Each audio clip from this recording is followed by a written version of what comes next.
So we have one more great talk here in the execution chamber this afternoon. Really looking at, I love the title of this, Random Acts of Marketing Killing Your Startup. I think we all grasp at marketing, and we're going to get some very good advice from April Dunford, who has worked in a lot of early stage startups, so it has been exactly where many of you are, but has also taken those startups to great achievement and acquisition, and then spent time in some of these larger organizations. So brings this perspective from both directions. So please, would you welcome to the execution stage, April Dunford. Yep. Thank you. Thanks. So when they asked me to speak here, which is super cool, so I'm happy they asked me to speak here. When they asked me to speak, they said I had 18 minutes. So I said, oh, 18 minutes. Wow, I'm going to pick the most ambitious topic I can possibly choose, which is I'm going to teach you everything that I know about startup marketing in 18 minutes. So we'll see how that works out. This is the slide where I convince you I'm not an idiot. So I'm not a founder, I'm a specialist. So what I've done is sort of VP of marketing, head of marketing role at 6 different startups. 4 of those I did from initial launch all the way through to acquisition. The acquisitions all piled up together amount to about $2 billion, which sounds kind of cool or makes me feel kind of bad about my own personal financial situation. But I did a few big companies too, because the little guys kept getting bought out by the big guys. So I did a couple of product launches at big companies. I grew about $3 billion of revenue at big companies. So, and then I did a bunch of acquisitions, which is interesting too, to be on the buying side of buying little companies. So I did 8 at IBM when I was there. And right now I'm kind of, I kind of do what I feel like right now. I do a little bit of project-based work for people I know and like on the marketing side, but I'm an advisor, I'm an instructor, I'm involved with a couple of incubators, including Founder Fuel that's here. And I have a lot of coffee and beer with startup people talking about marketing.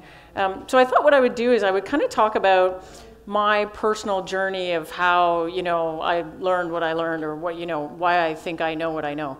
And so a lot of people, when they meet me, I have a degree in systems design engineering from the University of Waterloo.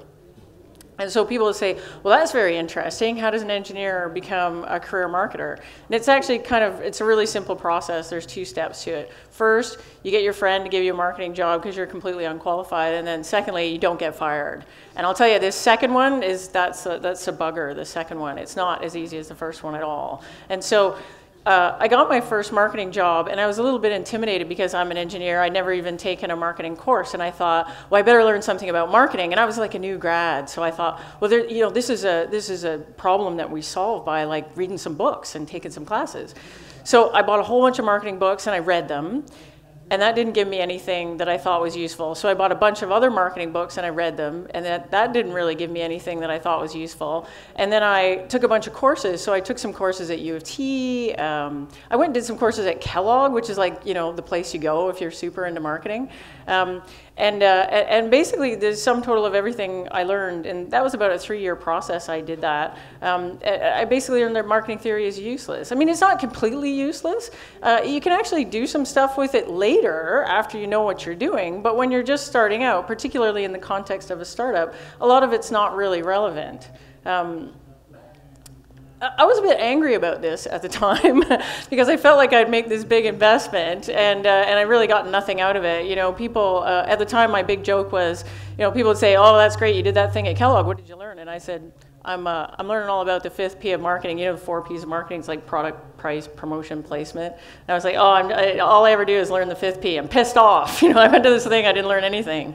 What really made me mad was, all these books and things were talking about branding. There was a lot of information about branding, and yet that seemed completely relevant to what I was doing. What I was doing was trying to make some money, right? And all the books were like, you make people feel like this, things are happening, a miracle occurs, money comes out. And I was sitting in executive team meetings and everybody's saying, hack me some growth hacker, where's the money? Let's find the money. And so I was trying not to get fired, so I just started doing some marketing stuff. And even now, most of the startups that I work with, this is exactly where they start out. So they say, we know we have to do customer acquisition, we know we have to make some money, so let's just start trying some stuff. And so I did that. And inadvertently, I sort of entered into what I'd call the cycle of marketing meh. It's not bad, but it's not great. So what happens is the starting point, and the reason why this thing is not so hot, is that it starts with something I call the marketing fashion assessment, which is you look around at what everybody else is doing, and particularly companies that you like, sometimes companies in your space, and then you choose some tactics to do based on what you see everybody else doing. So you say, oh, those guys are doing Facebook, I should do Facebook. Those guys have some stuff on Twitter, I should do Twitter. Then you pick those things, and you execute on them. And, you know, I'm an engineer, so there's going to be some numbers, you know, plus I'm not a complete idiot, so I'm going to measure that stuff. And then based on the metrics, I'm going to tune and adjust, you know, the things that are working, I'm going to try to make them work better. The things that aren't working, I'm going to drop them off. And where does that lead me?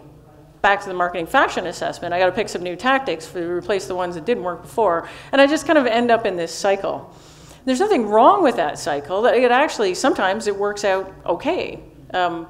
But there was always, I kept thinking, well, there must be a better way to do this, because I always had the same problems over and over again. So one is, there didn't seem to be, because I was picking the tactics somewhat independently and randomly, there was no relationship between the tactics, and there was no consistency across the tactics.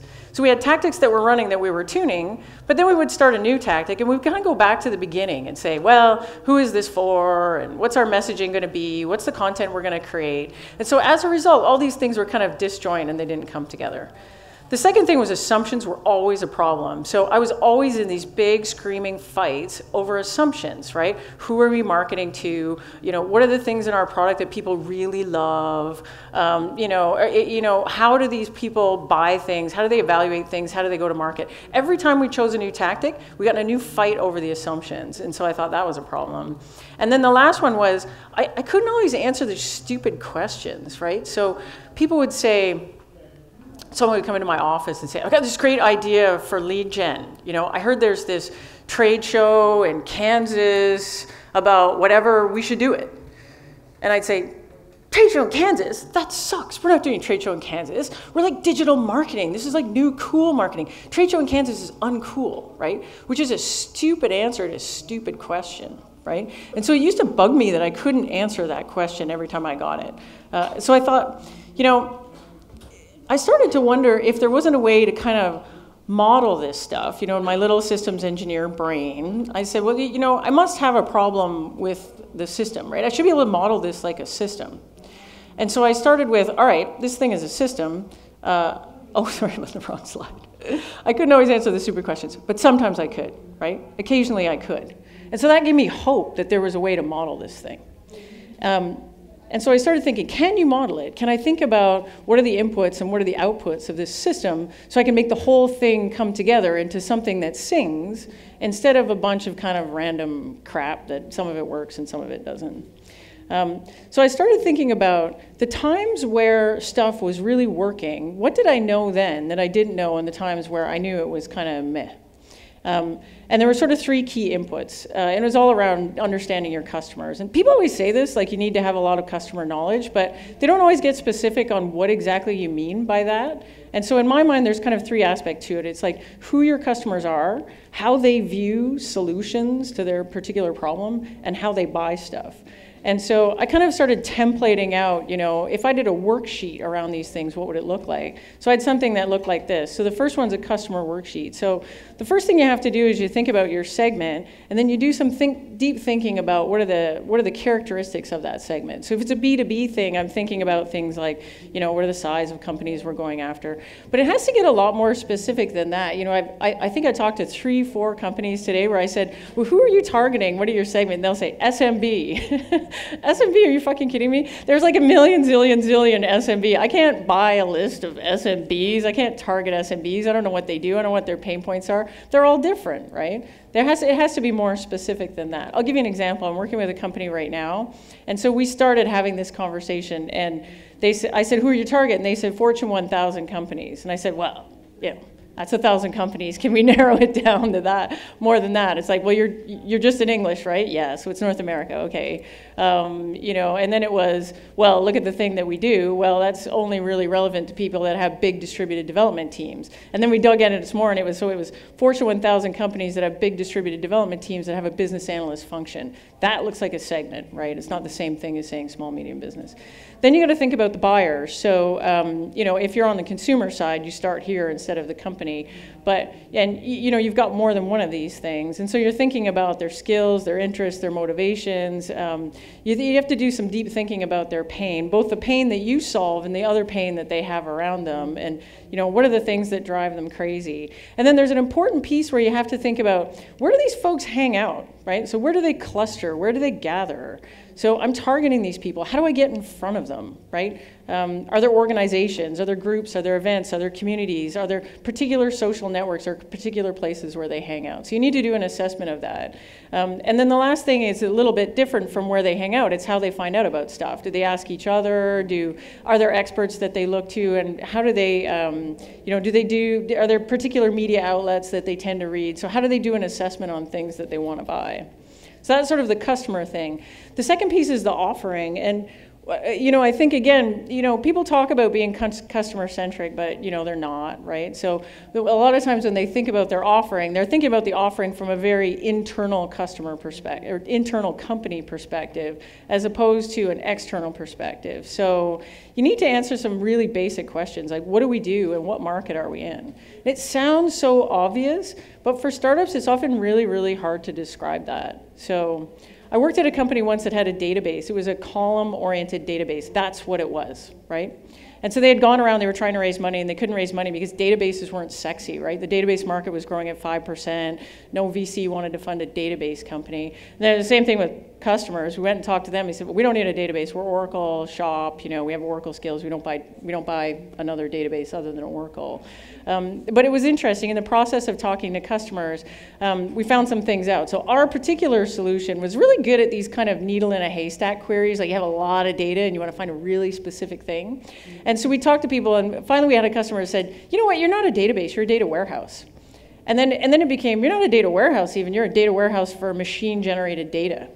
And that's a really different thing than saying I'm a database.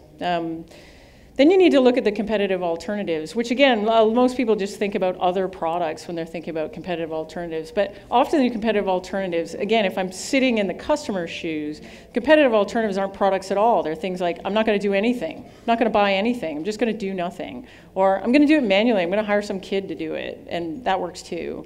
So you need to think about what the alternatives are. Then you need to think about your key differentiated points of value. So that's not your features, right? It's not your features. It's the value that you can bring to your target segments that nobody else can. So an example for me is Jana. When I worked at Jana, we had a CRM solution, and we'd been flogging it as a CRM solution for years, and it was just a generic CRM. Anybody wants CRM? And our big differentiator was we were cheaper, which is is a shitty differentiator. And so we finally figured out that we had this particular thing that we could do for investment bankers that was really sexy if you were an investment banker. So it gave you a way to model like how all your clients relate to all your other clients. And the cool thing about it was Siebel couldn't do it. Nobody else in our space could do it. So we got to the point where our pitch deck, literally for a customer, literally consisted of showing them that thing, and that's all we needed to do, because it was just that thing. It was the only thing that differentiated us, but it was the thing that got everybody really sort of excited about what we did in our target market. And then the last thing is proof. So, it's neat that you can say, we have the best customer experience of any solution in the market, but that's just your subjective opinion, right? And your opinion, what you say about your product is bullshit. If a customer says it, it's true. So you need to think about what are your proof points on anything that you're claiming. Are there third-party reviews, are there statistics, are there metrics? So you capture all that, that's the offering. And then usually the next thing on this, if you're smart, is you start thinking about your sales process. And again, that's kind of the wrong way to think about it, right? You sell, right? You sell. Customers don't sell, customers buy. And if you're modeling this like a buying process, it's a little bit different, right? And so you need to start thinking about what are the steps that your prospects move through on the way to becoming paying customers and renewing customers. For each of those steps, there are a bunch of things that can accelerate people through the process, and there's a bunch of things that can slow you down, right? So friction points. And really understanding that, how each step along the way, you can do things to speed them up, or things that can happen to slow them down, that you can do to address those things to try and, remove friction out of the system. So for example, if you're at the need stage, the thing that gets you from need to evaluating is knowing the value of solving the problem, right? So you have to think about if people are getting stuck there, it's because they don't understand the value, and the value is not compelling, right? Or the risks of doing it are too high, or it's too much of a pain in the ass. So for every stage, there's a set of things like that you need to consider. Then, once you've done that analysis, which sort of you got your big 3 inputs into the big marketing system, right? Then you can start thinking about tactics, right? I know who I need to reach. I know where I have to reach them. I know the stages where the friction is, where I have problems to deal with, and I know what I need to do to move them through the process, right? So now I can make a really intelligent selection on tactics. You can still screw this up with lousy execution, which means, when I talk about having a marketing plan, it's kind of, you got all these inputs, then you decide what your tactics are, then you've got operational plans. So if I'm doing email marketing, I have a process, I have a plan, I have a calendar, right? It doesn't go out, it's like a monthly thing. It's not like a yearly thing. That's stupid, right? Because everything changes. But you at least have like 4 weeks of rolling calendar that you're executing against. If you have a content plan, you have content marketing, you're doing content plan. Social media marketing, you're doing social media plan. And then you go on to metrics. So of course you're measuring stuff, right? But, I feel like at one point nobody was doing any metrics because, all the people in marketing were kind of fluffy and had read all this Kotler branding stuff and didn't think they needed to measure.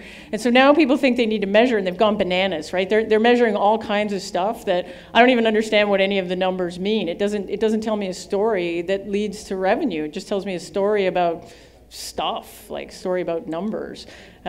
Really, in my mind, the only metrics that matter are the metrics that you're using that prove how people are moving through that buying cycle. It's very simple.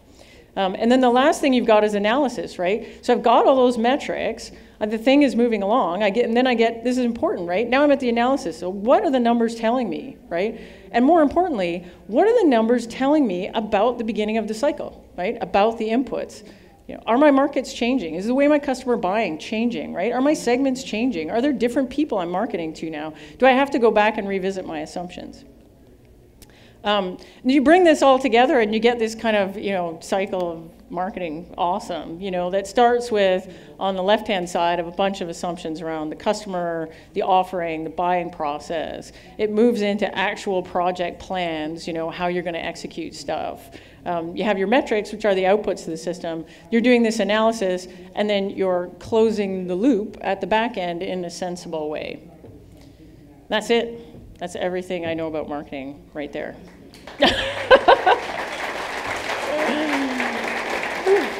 It's really hot up here. According to Little Clock Thinking, I have 2 minutes left. That's amazing. I did that in 16 minutes. That's like a record. After this, I'm out in the speaker tent, so if anybody wants to ask me a serious question that takes more than 2 minutes to answer, you can do that. But if somebody has a question right now, that'd be awesome. I could take it. Oh, you're so shy. All right. Thanks very much. Thank you.